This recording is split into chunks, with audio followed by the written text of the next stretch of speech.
शुश्रूषा कृष्णभोजारतं मुनिं विश्वेशमिष्टदं वन्दे परिव्राट् चक्रवर्तिनं श्रीगुरुभ्यो नमः हरिः ओम्। श्रियः पत्ते नित्या गणितगुणमाणिक्य विशदप्रभा जालोल्लासोपहत सकलावत्यतमसे जगज्जन्मस्थेम प्रलयरचनाशीलवपुषे नमो शेषां नाजस्मृतिहृदयदीप्ताय हरजे येन प्रादुरभावि भूमिबलजे व्यस्तारिगो सन्ततिः प्राबोधिश्रुतिपङ्कजं करुणया प्रकाशितत्वं परं ध्वान्तं ध्वंसमनाजि साधुनिकरश्चाकारि सन्मार्गगः तेन व्यासदिवाकरेण सततं मात्याजिवे मानसं व्याप्तिरेयस्य निजे निजे नमः सा पक्षे सपक्षे स्थितिः व्यावृत्तिश्च विपक्षतोऽथ विषये सक्तिर्न वै बाधिते नैवास्ति प्रतिपक्षयुक्तिरतुलं शुद्धं प्रमाणं समे भूयात् तत्त्वविनिर्णयाय भगवान् आनन्दतीर्थो मुनिः भवति यदनुभावात्येडमूकोऽपि वाग्मी जडमतिरपि जन्तुर्जायते प्राज्ञमौलिः सकलवचनचेतो देवता भारती सा मम वचसि निधत्तां सन्निधिं मानसे च रमानिवासोचितवास भूमिः संन्याय रत्नावलिजन्मभूमिः वैराग्यभाग्यो मम पद्मनाभतीर्थामृताब्धिर्भवताद्विभूत्यै पदवाक्यप्रमाणज्ञान् प्रतिवादिमदच्छिदः श्रीमदक्षोभ्यतीर्थाख्यानुपतिष्ठे गुरून् मम श्रीमदानन्दतीर्थार्य सन्मनः सरसि भुवि अनुव्याख्याननलिने चञ्चरे कतिमे मनः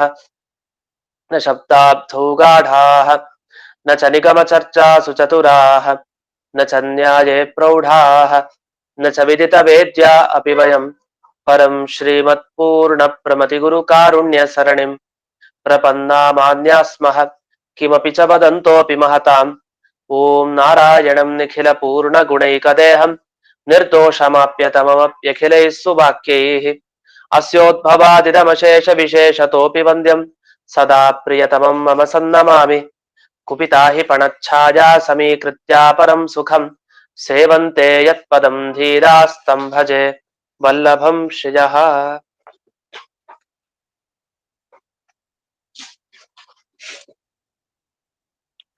ಈಗ 29ನೆಯ ಸುಧಾಮೂಲ ಶ್ಲೋಕ ಒಂದ್ಸಲಿ ಹೇಳ್ಕೊಡ್ತೀನಿ. ಅತೋ ದೇಹಾದ್ಯುಪಾಧೀನಾಂ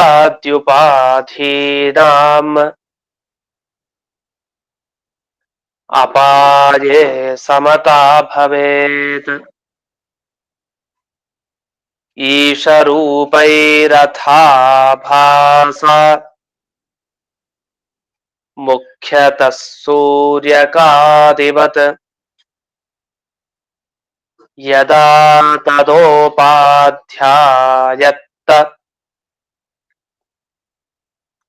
ರೂಪಾಣಾಂ ನಾಶಿತಾ ಭವೇತ್.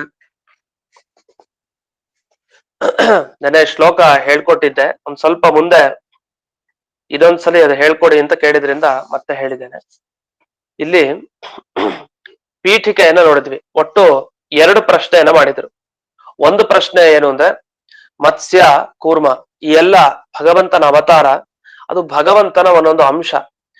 ಭಗವಂತನ ಒಂದೊಂದು ಅಂಶ ಯಾವ್ದ್ಯಾವ್ದೋ ಅದೆಲ್ಲ ಭಗವಂತನ ತರಾನೇ ಇರುತ್ತೆ.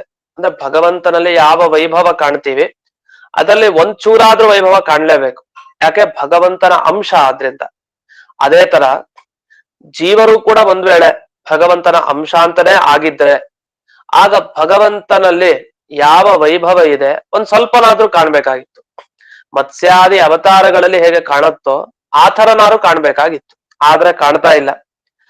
ಜೊತೆಗೆ ನಿಜವಾಗಿ ಪರಮಾತ್ಮ ಮತ್ತೆ ಜೀವ ಇಬ್ರು ಒಂದೇ ಅಂತ ಆಗಿದ್ರೆ ಆಗ ಬ್ರಹ್ಮನನ್ನ ನಾವು ತಿಳಿದುಕೊಂಡ್ರೆ ನಾವು ಬ್ರಹ್ಮನೇ ಆಗ್ತೀವಿ ಅಂತ ಈ ಮಾತಿಗೆ ಅರ್ಥವೇ ಇಲ್ಲ ಅಂತ ಹೇಳ್ತಾರೆ.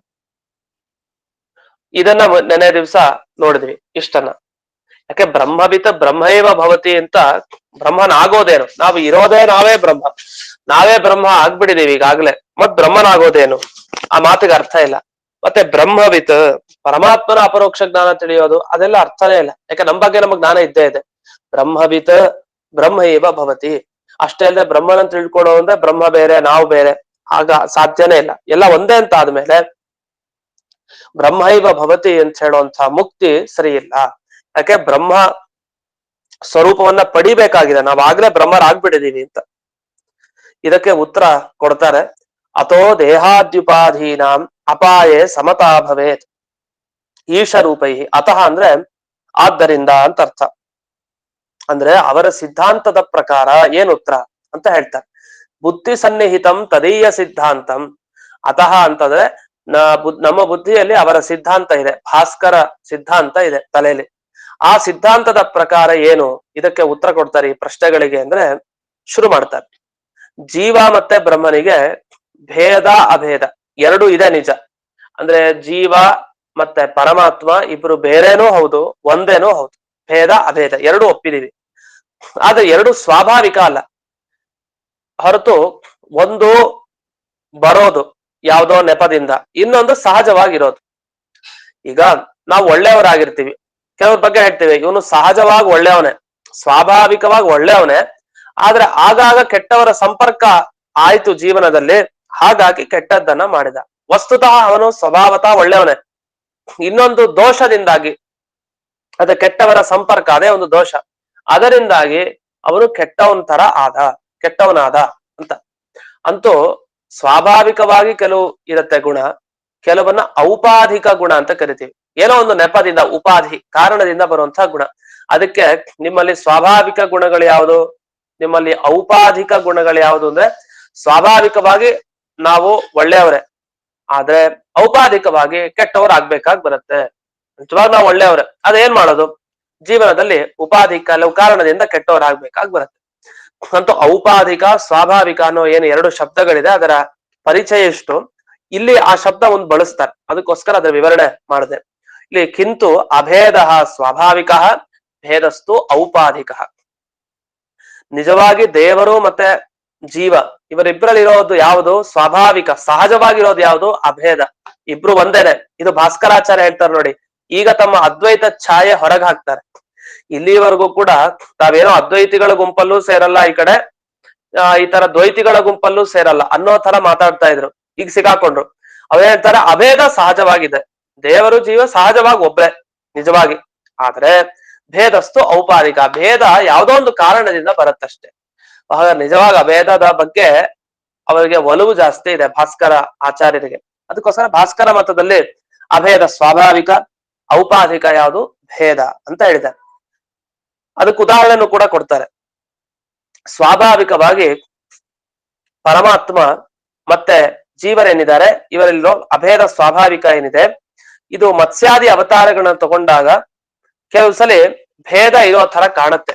ವಾಸ್ತವಿಕವಾಗಿ ಭೇದ ಇಲ್ಲ. ಮತ್ಸ್ಯ ಕೂರ್ಮ ಮತ್ತೆ ಮೂಲರೂಪಿ ಪರಮಾತ್ಮನಿಗೆ ಅಭೇದವೇ ಇದೆ. ಅದು ಉಪಾಧಿಯಿಂದ ಕೆಲವು ಸಲ ಲೋಕದಲ್ಲಿ ಅವತಾರ ಮಾಡಿದಾಗ ಅದು ಮೇಲಿರೋ ರೂಪಕ್ಕಿಂತ ಈ ರೂಪ ಬೇರೆ ಅನ್ನೋ ತರ ಅನ್ಸತ್ತೆ. ವಾಸ್ತವಿಕವಾಗಿ ಒಂದೇ. ಅದು ಭಗವಂತನ ಅವತಾರದಲ್ಲಿ ಚಿಂತನೆ ಮಾಡಿದ್ರೆ ತಪ್ಪಿಲ್ಲ.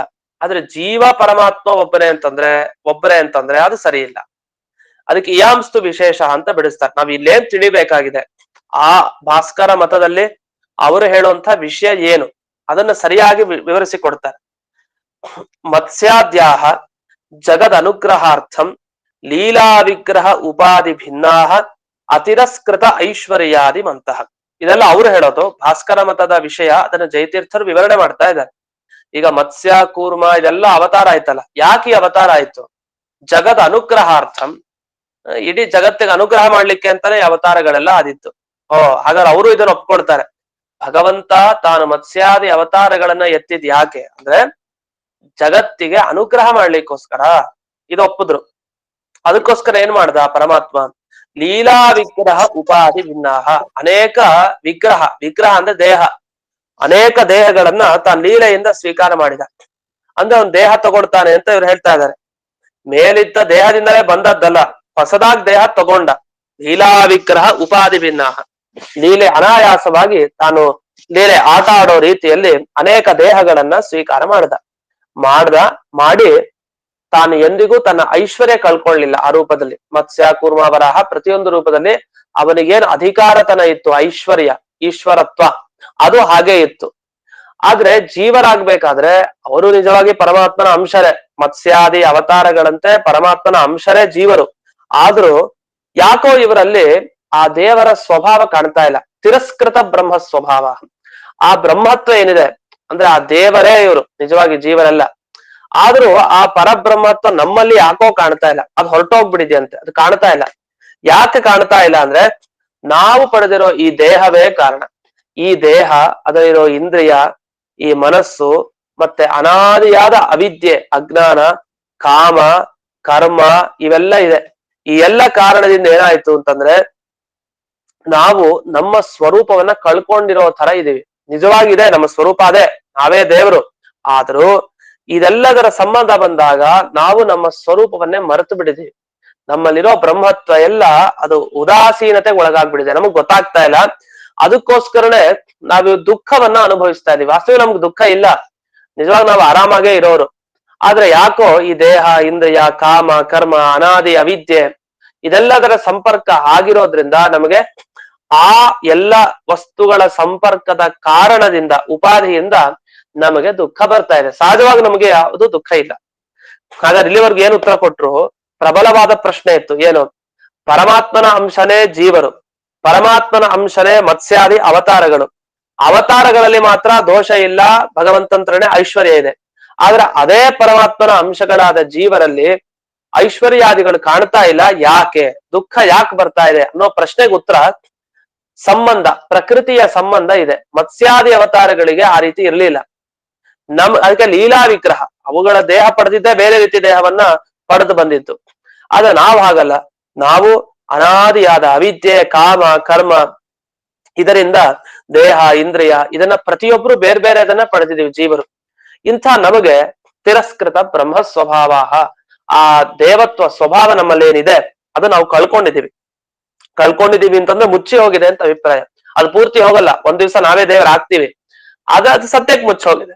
ಅಷ್ಟೇ ಅಲ್ಲದೆ ದುಃಖವೂ ಕೂಡ ಈ ಎಲ್ಲ ಇಂದ್ರಿಯ ದೇಹದ ಕಾರಣದಿಂದ ನಮಗೆ ಬರುತ್ತೆ. ಅದನ್ನ ಸ್ವಾಭಾವಿಕವಾಗಿ ನಾವು ದೇವರೇ, ಔಪಾಧಿಕವಾಗಿ ದೇವರಲ್ಲ. ನಮ್ಗೆಲ್ಲ ದುಃಖ ಇದೆ ಅಂತ ಕಾಣ್ತಾ ಇದೆ. ಅದನ್ನ ಸಹಜವಾಗಿ ಒಂದು ಒಳ್ಳೆಯವನು, ಸ್ವಾಭಾವಿಕ. ಔಪಾಧಿಕವಾಗಿ ಯಾವುದೋ ಒಂದು ದುಷ್ಟರ ಸಂಪರ್ಕದಿಂದ ಕೆಟ್ಟವನಾಗುವಂತೆ ವಾಸ್ತವನ್ ಕೆಟ್ಟವನಲ್ಲ, ಅವನು ಒಳ್ಳೆಯವನೇ. ಅದಲ್ಲೂ ಚೆನ್ನಾಗಿದೆ. ಆದ್ರೆ ಇಲ್ಲಿ ಸಹಜವಾಗಿ ನಾವು ದೇವರೇ, ಅಂದ್ರೆ ದೇವ ಸ್ವಭಾವನೇ ನಮಗೆ. ನಾವು ದೇವ ಸ್ವಭಾವ ಅಂತ ಎಲ್ಲ ಹೇಳ್ತೀವಿ ಸ್ತೋತ್ರದಲ್ಲಿ. ನಾವೇ ಇವಾಗ ದೇವ ಸ್ವಭಾವ ಆಗ್ಬಿಡ್ತೀವಿ. ದೇವ ಸ್ವಭಾವ ಇನ್ನು ವಾಸ್ತವಿಕ ದೇವ ಸ್ವಭಾವ ಆಗಿದ್ರು ದುಃಖ ಮಾತ್ರ ಯಾಕೆ ನಮಗೆ ಅಂದ್ರೆ ಈ ಎಲ್ಲ ದೇಹ ಇಂದ್ರಿಯಗಳ ಸಂಬಂಧ ಪ್ರಯುಕ್ತ ಅಂತ ಇಷ್ಟನ್ನ ಹೇಳಿದ್ರು. ಇದನ್ನ ಮುಂದೆ ಅವರು ಶ್ಲೋಕದ ಅರ್ಥವನ್ನ ವಿವರಿಸ್ತಾ ಈಗ ಹೇಳ್ತಾರೆ. ಯತಃ ಏವಂ ಔಪಾಧಿಕ ಏವ ಭೇದ.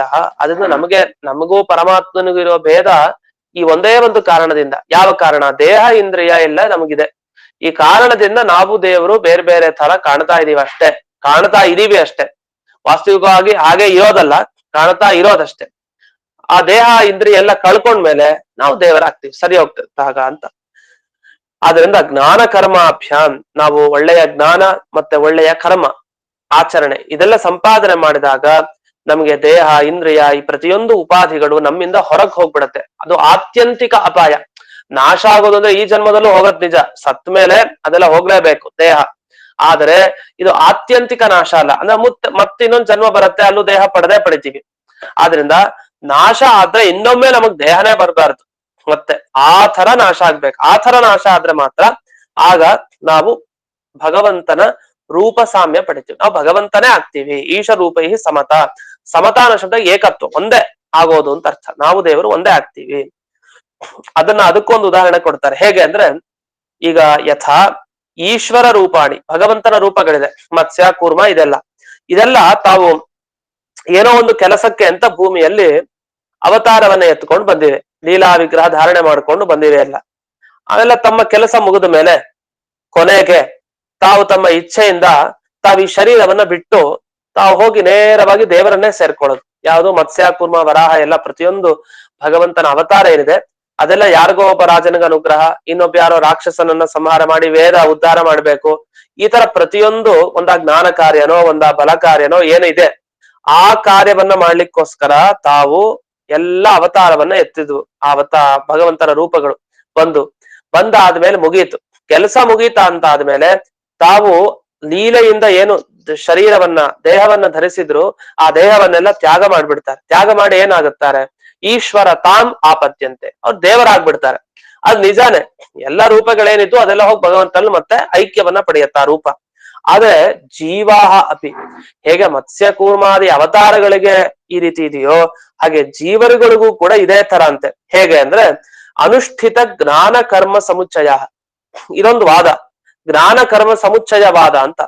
ನಮಗೆ ಜೀವನದಲ್ಲಿ ಪ್ರಧಾನ ಯಾವುದು, ಜ್ಞಾನ ಕಾರ್ಯ ಮುಖ್ಯನೋ ಕರ್ಮಾಚರಣೆ ಮಾಡೋದು ಮುಖ್ಯನೋ? ಅದಕ್ಕೆ ಎರಡೂ ಮುಖ್ಯ. ಜ್ಞಾನ ಕರ್ಮ ಸಮುಚ್ಚಯವಾದ, ಎರಡಕ್ಕೂ ಪ್ರಾಧಾನ್ಯ. ಜ್ಞಾನನೂ ಬೇಕು, ಅದಕ್ಕೆ ಸರಿಸಮಾನವಾಗಿ ಕರ್ಮ ಬೇಕು. ಕರ್ಮ ಬೇಕು, ಅದಕ್ಕೆ ಸರಿಸಮಾನವಾಗಿ ಜ್ಞಾನ ಬೇಕು. ಎರಡೂ ಬೇಕು ಅಂತ ಕೆಲವರು ವಾದ. ಕೆಲವರಿಲ್ಲ, ಕರ್ಮ ಎಲ್ಲ ಜ್ಞಾನಕ್ಕೋಸ್ಕರ, ಆದ್ರಿಂದ ಜ್ಞಾನ ಮುಖ್ಯ, ಕರ್ಮ ಜೊತೆಗಿರ್ಬೇಕಷ್ಟೆ. ಜ್ಞಾನೇನೈವ ಪರಂಪರಂ, ಇದರ ಒಬ್ರು ಹೇಳಿದ್ರು.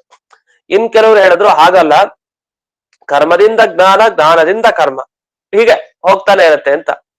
ಕರ್ಮ ಇಲ್ಲದೆ ಒಂದು ಅವಸ್ಥೆ ಇರೋದೇ ಇಲ್ಲ. ಯಾಕೆಂದ್ರೆ ಮೋಕ್ಷಕ್ಕೆ ಹೋದ್ಮೇಲೂ ಕೂಡ ಅಪರೋಕ್ಷ ಜ್ಞಾನಿಗಳು ಯಾರಿರ್ತಾರೆ, ಅವರೆಲ್ಲ ಅಪರೋಕ್ಷ ಜ್ಞಾನ ಪ್ರಸಾದ ಆಗಿ ಮೋಕ್ಷಕ್ಕೆ ಹೋಗಿದ್ದಾರೆ.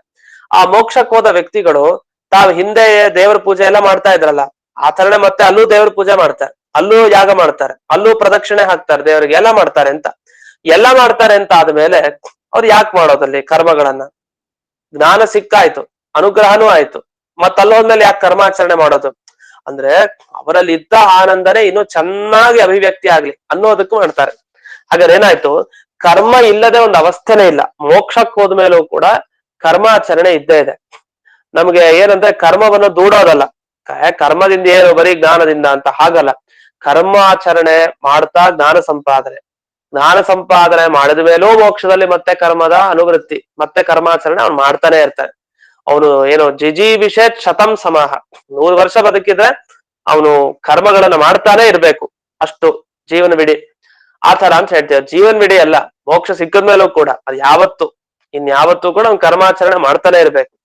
ಅಂತೂ ಜೀವರು ಕೂಡ ತಾವು ಅನುಷ್ಠಿತ ಜ್ಞಾನ ಕರ್ಮ ಸಮುಚ್ಚಯ, ಜ್ಞಾನವನ್ನ ಜೊತೆಗೆ ಕರ್ಮವನ್ನ ಎರಡನ್ನೂ ಕೂಡ ಪಡೆದಿರ್ಬೇಕು. ಪಡೆದಾಗ ಪ್ರಾರಬ್ಧ ಕರ್ಮ ಅವಸಾನೆ, ಪ್ರಾರಬ್ಧ ಕರ್ಮ ಎಲ್ಲ ಕಳೀತು, ಇನ್ನೇನು ಕೊನೆಯ ಹಂತಕ್ಕೆ ಬಂತು. ಆಗ ಈ ನಮ್ಮ ದೇಹ ಇಂದ್ರಿಯ ಇದೆಲ್ಲ ಒಂದೊಂದೇ ಕಳಿಸ್ತಾ ಹೋಗುತ್ತೆ.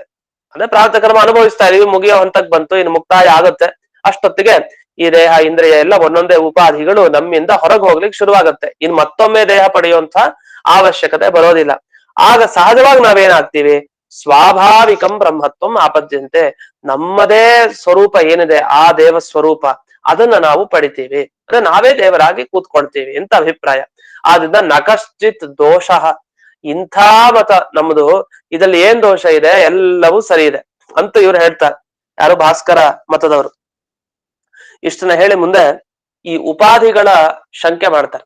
ಉಪಾಧಿ ದೋಷ ಹೇಗೆ ಅಂತ. ಉಪಾಧಿ ದೋಷ ಅಂತಂದ್ರೆ ಉಪಾಧಿಗೆ ಹೇಳುವಂತಹ ದೋಷ, ಇದು ಅನುಮಾನದ ಉಪಾಧಿ ದೋಷ ಅಲ್ಲ. ಇಲ್ಲಿ ಏನ್ ಉಪಾಧಿ ಹೇಳ್ತಾರೆ ಅಂದ್ರೆ, ಉಪಾಧಿ ಅಂದ್ರೆ ಈಗ ಕನ್ನಡಿ, ನಾವು ಕನ್ನಡಿ ಮುಂದೆ ನಿಂತಾಗ ನಮ್ಮ ಪ್ರತಿಬಿಂಬ ಅಲ್ಲಿ ಮೂಡ್ತಾ ಇದೆ.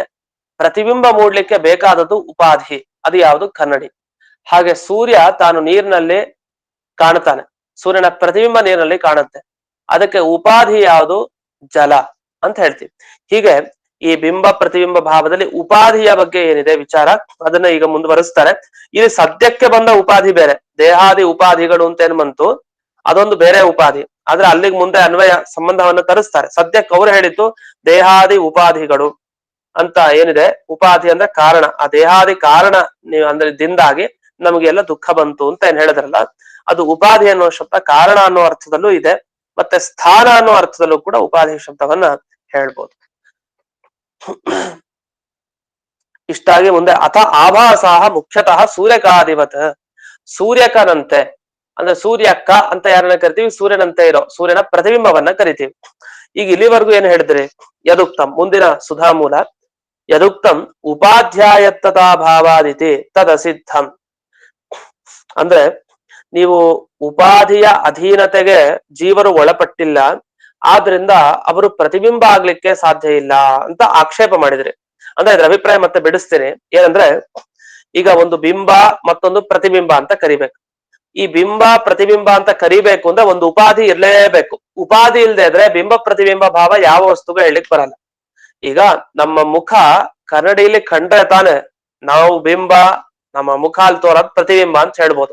ಕನ್ನಡಿನೇ ಇಲ್ದೆ ಹೋದ್ರೆ, ಉಪಾಧಿನೇ ಇಲ್ದೆ ಹೋದ್ರೆ, ಆಗ ಬಿಂಬ ಒಂದು ಇನ್ನೊಂದು ಪ್ರತಿಬಿಂಬ ಅಂತ ಹೇಗೆ ಇರ್ಲಿಕ್ಕೆ ಸಾಧ್ಯ? ಒಂದೇ ಇರ್ಲಿಕ್ಕೆ ಸಾಧ್ಯ. ಈಗ ನಾವು ನಿಂತಿದೀವಿ ಅಷ್ಟೇ, ಗೋಡೆ ಮುಂದೆ ನಿಂತಿದೀವಿ. ಗೋಡೆ ಮುಂದೆ ನಿಂತ್ರೆ ನಾವು ಬಿಂಬ ಪ್ರತಿಬಿಂಬ ಭಾವ ಗೊತ್ತಾಗತ್ತಾ? ಇಲ್ಲ. ಗೋಡೆ ಎಲ್ಲ ಏನ್ ಕಾಣುತ್ತೆ? ನಮ್ಮ ಮುಖ ಏನ್ ಕಾಣ್ತಾ ಇಲ್ಲ. ನಮ್ಮ ಮುಖ ಕಾಣುವಂತ ಗೋಡೆ ಆದ್ರೆ ಆಗ ಅದು ನಮ್ಗೆ ಉಪಾಧಿನೇ. ಯಾಕೆ? ನಮ್ಮ ಪ್ರತಿಬಿಂಬ ಅಲ್ಲಿ ಮೂಡ್ತಾ ಇದೆ. ಕಿಟಕಿ ಮುಂದೆ ನಿಂತ್ವಿ, ಕಿಟಕಿಯಲ್ಲಿ ನಮ್ಮ ಮುಖ ಕಾಣ್ತಾ ಇದೆ, ನಮ್ಮ ಪ್ರತಿಬಿಂಬ ಕಾಣ್ತಾ ಇದೆ. ಆ ಕಿಟಕಿ ಅದು ಉಪಾಧಿ. ಯಾಕೆಂದ್ರೆ ಆ ಉಪಾಧಿ ಇಲ್ದೇ ಇದ್ರೆ, ಕಿಟಕಿ ಇಲ್ದೇ ಇದ್ರೆ ಅಂತಹದ್ದು ನಮ್ಮ ಮುಖ ಅದ್ರಲ್ಲಿ ಕಾಣೋದಿಲ್ಲ. ಈ ಮೊಬೈಲು ಅಷ್ಟೇ, ಮೊಬೈಲ್ ಇಟ್ಕೊಂಡಿರ್ತೀವಿ, ಅದ್ರಲ್ಲಿ ನಮ್ಮ ಮುಖ ಕಾಣ್ತಾ ಇರುತ್ತೆ ಗಮನಿಸಿದಾಗ. ಹಾಗಾದೇನಾಯ್ತು? ಮುಖ ಏನು ಪ್ರತಿಬಿಂಬ, ನಮ್ಮ ಪ್ರತಿಬಿಂಬ ಕಾಣ್ತಾ ಇದೆ, ಅದಕ್ಕೆ ಕಾರಣ ಉಪಾಧಿ ಯಾವುದು? ಮೊಬೈಲ್. ಆದ್ರಿಂದ ಈ ಉಪಾಧಿನೇ ಇಲ್ಲದೆ ಹೋದ್ರೆ ನಮ್ಮ ಪ್ರತಿಬಿಂಬ ನಮಗ್ ಕಾಣೋದೇ ಇಲ್ಲ. ಇಷ್ಟೆಲ್ಲ ಇದೆ. ಈ ಜೀವರಿಗೆ ಮತ್ತೆ ಪರಮಾತ್ಮನಿಗೆ ಏನ್ ಹೇಳಿದ್ರಿ? ಬಿಂಬ ಒಂದು, ಇನ್ನೊಂದು ಪ್ರತಿಬಿಂಬ ಅಂತ ಹೇಳಿದ್ರಿ. ದೇವರು ಬಿಂಬ, ಜೀವ ಪ್ರತಿಬಿಂಬ. ಮತ್ತು ಉಪಾಧಿ ಯಾವುದು? ಕನ್ನಡಿ ತರ ಯಾವ್ದಿದೆ ಜೀವನಿಗೆ? ಅಥವಾ ನೀರು ಹೇಗೆ ಸೂರ್ಯನಿಗೆ ಇತ್ತೋ ಪ್ರತಿಬಿಂಬ ಮೂಡ್ಲಿಕ್ಕೆ, ಹಾಗೆ ಇಲ್ಲಿ ಜೀವರಿಗೆ ಉಪಾಧಿ ಅಂದ್ರೆ ಯಾವುದು? ಅಂದ್ರೆ ಎಲ್ಲಿ ಅವನು ಕಾಣ್ತಾನೆ ಜೀವ? ಕನ್ನಡಿಯಲ್ಲಿ ನಮ್ ಮುಖ ಕಾಣ್ತು, ನೀರಿನಲ್ಲಿ ಆ ಸೂರ್ಯನ ಪ್ರತಿಬಿಂಬ ಕಾಣ್ತು. ಹಾಗ ನಾವೆಲ್ಲಿ ಕಾಣ್ತೀವಿ? ನಾವು ಪರಮಾತ್ಮನ ಪ್ರತಿಬಿಂಬ ತಾನೆ. ಅಂದ್ರೆ ಹಾಗೇನಲ್ಲ, ನಾವು ಸೂರ್ಯನಂತೆ, ಸೂರ್ಯಕನಂತೆ, ಅಂದ್ರೆ ಸೂರ್ಯನ ಪ್ರತಿಬಿಂಬದಂತೆ ನಾವಿದೀವಿ ಅಂತ ಒಪ್ಪಿದ್ರೆ ಏನು ತೊಂದರೆ ಇಲ್ಲ ಅಂತ ಹೇಳ್ತಾರೆ. ಅದ್ ಹೇಗೆ ಏನು ತೊಂದರೆ ಇಲ್ಲ ಅಂತ ಹೇಳ್ತೀರಿ ಅಂದ್ರೆ, ಅದಕ್ಕೆ ಹೋಲಿಕೆಯನ್ನು ತೋರಿಸ್ತಾರೆ. ಹೇಗೆ ನಾವು ಮತ್ತೆ ಆ ನಾವು ಹೇಗೆ ಉಪಾಧಿಯನ್ನ ಪಡ್ಕೊಂಡಿದೀವಿ, ಆ ಸೂರ್ಯ ಹೇಗೆ ಉಪಾಧಿಯನ್ನ ಪಡ್ಕೊಂಡಿದ್ದಾನೆ, ಅದಕ್ಕೆ ಹೋಲಿಕೆ ಏನು, ಅಲ್ಲಿ ಬರುವ ದೋಷಗಳು ಏನ್ ಬರ್ಬಹುದು ಅನ್ನೋ ವಿಷಯ ಸ್ವಲ್ಪ ವಿವರ ಮಾಡೋ ಅಗತ್ಯ ಇದೆ. ಅಂದ್ರೆ ಮತ್ತೆ ಈ ಟಿಪ್ಪಣಿಗಳ ಮುಖಾಂತರ ಎಲ್ಲ ಹೇಳ್ಬೇಕಾಗಿದೆ. ಅದನ್ನ ಮತ್ತೆ ಅದನ್ನ ಮುಂದಿನ ಪಾಠದಲ್ಲಿ ಹೇಳ್ತೇನೆ ಅಂತ ಹೇಳ್ತಾ ಇಂದಿನ ಪಾಠವನ್ನ ಸ್ಮದ್ ಗುರುವಂತರ್ಗತ ವ್ಯಾಸತೀರ್ಥ ಗುರುವಂತರ್ಗತ ಭಾರತೀಯ ರಮಣ ಮುಖ್ಯ ಪ್ರಾಣ ಅಂತರ್ಗತ ಶ್ರೀಮನ್ ಮೂಲ ಗೋಪಾಲ ಕೃಷ್ಣನಿಗೆ ಅರ್ಪಣೆ ಮಾಡ್ತೇನೆ. ಶ್ರೀಕೃಷ್ಣ ಅರ್ಪಣ. ನಮಸ್ಕಾರ ಹರೀಶ್. ನಮಸ್ಕಾರ ಮಾಡ್ತೀನಿ ಆಚಾರ್ಯ. ಹಾ, ಆಚಾರ್ಯ, ಇವಾಗ ಈ ಅದ್ವೈತಿಗಳು ನಮಸ್ಕಾರ ಆಚಾರ್ಯ. ಸಗುಣ ಬ್ರಹ್ಮ ನಿರ್ಗುಣ ಬ್ರಹ್ಮ ಅಂತ ಇಬ್ಬರನ್ನ ಒಪ್ಪುತ್ತಾರಲ್ವಾ? ಇವಾಗ ಸಗುಣ ಬ್ರಹ್ಮದಲ್ಲಿ ಏನೇನ್ ಗುಣಗಳಿದೆಯೋ ಅದು ಮಿಥ್ಯ ಅಂತ ಒಪ್ಪುತ್ತಾರ ಅಥವಾ ಅದು ಸತ್ಯ ಅಂತ ಒಪ್ಪುತ್ತಾರ ಅವರು? ಅಂದ್ರೆ ಸಗುಣ ಬ್ರಹ್ಮನೇ ಸುಳ್ಳು ಅಂತ ಒಪ್ತಾರೆ ಮೊದಲಿಗೆ. ಅಂದ್ರೆ ಇವಾಗ ಮತ್ಸ್ಯ ಕೂರ್ಮಾದಿಗಳು ಏನಿದಾರೆ ಅದೆಲ್ಲ ಸುಳ್ಳು ಅಂತ ಒಪ್ತಾರ? ಹೌದು, ಮಿಥ್ಯ. ಅದ್ ನಮ್ ತರ ವ್ಯಾವಹಾರಿಕ ಅಷ್ಟೇ. ಆಮೇಲೆ ಇವಾಗ ಉಪಾಧಿ ಬಗ್ಗೆ ಹೇಳಿದ್ರಲ್ಲ ಆಚಾರ್ಯ, ಆ ಉಪಾಧಿ ಇವಾಗ ನೆರಳು ಬಿತ್ತು, ನೆರಳಿಗೆ ಉಪಾಧಿ ಇಲ್ವಲ್ಲ, ಅದು ನಮ್ದು ಅಂದ್ರೆ ಪ್ರತಿಬಿಂಬ ಭಾವ ಆಗಲ್ಲ, ಆದ್ರೂ ನೆರಳು ಅಂತ ಆಯ್ತಲ್ಲ ಅದು? ಅದೇ ಬಿಂಬ ಪ್ರತಿಬಿಂಬ ಅಂತ ಹೇಳಲ್ಲ, ಅದರ ತರ ಅಂತ ಉದಾಹರಣೆ ಕೊಟ್ಟಷ್ಟೇ. ಸರಿ ಆಯ್ತು ಆಚಾರ್ಯ, ಇದು ಜೀವ ಪರಮಾತ್ಮ ಬಿಂಬ ಪ್ರತಿಬಿಂಬ ಭಾವ ಇದೆ, ಇದಕ್ಕೆ ಉಪಾಧಿ ಯಾವುದು ಅಂತ ಭಾಸ್ಕರ ಮತದವರು ನಮ್ಮ ಮೇಲೆ ಆಕ್ಷೇಪ ಮಾಡ್ತಕ್ಕಂಥದ್ದು ಅಲ್ವಾ ಆಚಾರ್ಯ? ಹಾ, ಹೌದು ಹೌದು. ಅದು ಅವರು ನಮ್ಮ ಮೇಲೆ ಆಕ್ಷೇಪ ಮಾಡ್ತಾ ಇದ್ದಾರೆ. ಹಾ, ಹೌದು, ಅವ್ರದ್ದೇ ಆಕ್ಷೇಪ. ಯಾವ ಹೌದು. ಆಗ್ಬೋದು ಆಚಾರ್ಯ. ಇಲ್ಲಿ ಈ ಜ್ಞಾನ ಕರ್ಮದಿಂದ ಜ್ಞಾನ, ಜ್ಞಾನದಿಂದ ಕರ್ಮ ಅಂದ್ರೆ ಕರ್ಮಣ ಜ್ಞಾನ ಮಾತುನೋತಿ ಆದ್ಮೇಲೆ ಅದು ಅಪರೋಕ್ಷ, ಮುಂದಿನ ಜ್ಞಾನದಿಂದ ಕರ್ಮ ಅನ್ನೋದು ಅಪರೋಕ್ಷ ಜ್ಞಾನ ಅಂತ ಅರ್ಥನೇ ಅಲ್ವಾ ಸರ್? ಕರ್ಮಣ ಜ್ಞಾನ ಮಾತವತಿ ಜ್ಞಾನೇನ ಅಮೃತ ಭವತಿ ಅಂತಿದೆ. ಅದೇ, ಅದು ಅಂದ್ರೆ ಅಲ್ಲಿಗೆ ಅಪರೋಕ್ಷ ಜ್ಞಾನ ಆದ್ಮೇಲೆ ಮೋಕ್ಷ ಕಟ್ಟಿಟ್ಟಿದ್ದು, ಅಪರೋಕ್ಷ ಜ್ಞಾನ ಆದ್ಮೇಲೂ ಕೂಡ ವಿಹಿತ ಕರ್ಮಾದಿಗಳನ್ನ ಮಾಡ್ಲೇಬೇಕು. ಮಾಡಿದರೆ ಅದು ಮೋಕ್ಷದಲ್ಲಿ ಆಗ್ತಕ್ಕಂಥ ಅತಿರೇಕ ಆನಂದಗಳು ಸಿಕ್ಕುತ್ತೆ ಅನ್ನೋದೊಂದು ಅದೇ ಅಭಿಪ್ರಾಯ. ಕರ್ಮ ಇದ್ದೇ ಇರುತ್ತೆ ಕೊನೆವರೆಗೂ. ಅವ್ರು ಅದನ್ನ ಒಪ್ತಾರ? ಅವರು ಒಪ್ಪಿಲ್ಲ. ಅವರು ನಮ್ಮ ಸಿದ್ಧಾಂತ ನಾನು ಹೇಳ್ದೆ ಅಲ್ ಮಧ್ಯಕ್ಕೆ. ಅವ್ರೇನಂತಾರೆ, ಜ್ಞಾನ ಕರ್ಮ ಸೇರಿದ್ರೆ ಸಾಕು ಅಂತಾರೆ. ಅನುಷ್ಠಿತ ಜ್ಞಾನ ಕರ್ಮ ಸಮುಚ್ಚಯ, ಜ್ಞಾನ ಕರ್ಮ ಸಮುಚ್ಚಯವಾದಂಥದ್ದು. ಒಟ್ಟಿಗೆ ಜ್ಞಾನ ಕರ್ಮ ಎರಡು ಸೇರಿಬಿಟ್ರೆ ಅವರಿಗೆ ಎರಡೂ ಮುಖ್ಯ. ದೇವತ್ವ ಸ್ವರೂಪ ಅಲ್ಲಿಗೆ ಅವರ ಅದೆರಡು ಸೇರ್ಬಿಟ್ರೆ ದೇವತ್ವ ಸ್ವರೂಪ ಅಭಿವ್ಯಕ್ತಿ ಆಗುತ್ತೆ ಅಂತ ಹೇಳ್ಬಿಡ್ತಾರೆ ಸರ್ ಅವರು. ಅದು ಮಾಡಿ ಪ್ರಾರಬ್ಧ ಕರ್ಮ ಕಳೆದು ನಮ್ಮ ದೇಹ ಇಂದ ಎಲ್ಲ ಕಳಿಬೇಕು, ಅದಾದ್ಮೇಲೆ ಬರುತ್ತೆ.